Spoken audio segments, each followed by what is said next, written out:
Mr. Boozman, welcome.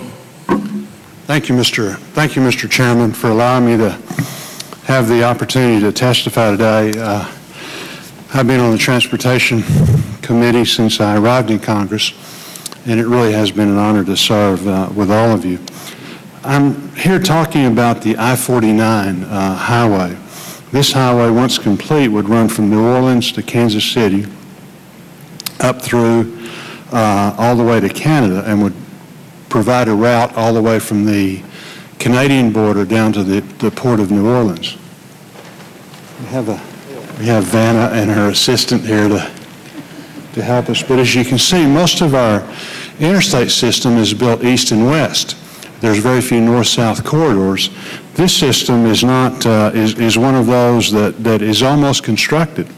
Major portions of the route are already constructed in Louisiana, from Lafayette to Shreveport, as well as other sections of Arkansas and Missouri. But with the completion of the Missouri portion, which is a small stretch here, we will have interstate all the way from Arkansas, the western portion of Arkansas, all the way to the Minnesota border. We have a section in Arkansas that needs to be completed, a little bit in Missouri. Myself and Mike Ross have been working hard on this, and right now we have records of decision for the sections that have been signed by the Federal Highway Administration. Construction funding is really the remaining obstacle to completion of the interstate.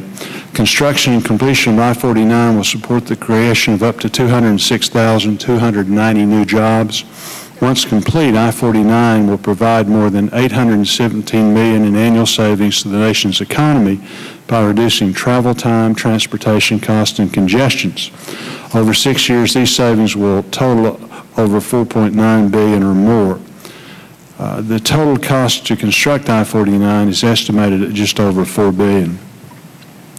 It's a significant freight distribution intermodal corridor that will service the deepwater ports of South Louisiana, New Orleans, Houston, Beaumont, four of the top 5 ports in the nation by tonnage.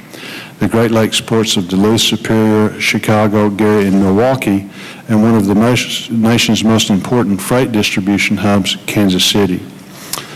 So again, I think, as you can tell, this really is a very, very important project. It's something that many of us have been working on for several years. The good news is that we've had significant funding in the past. We had significant funding in the last reauthorization, and we'll be working to, hopefully with your all's help, to acquire more funding. I want to echo, I think, what the previous speakers have been talking about, you know, in the sense of identifying areas of national priority. I think with limited funding that we're going to have with the next reauthorization, that we really do need to look back towards the Eisenhower years when we, you know, created the interstate system. I think that with limited funding, that we really do need to address areas that have significant congestion, and those are scattered out throughout the United States. Use the funding that we have to the most advantageous way that we can.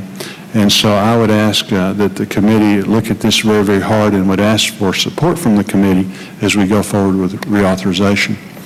And thank you very much.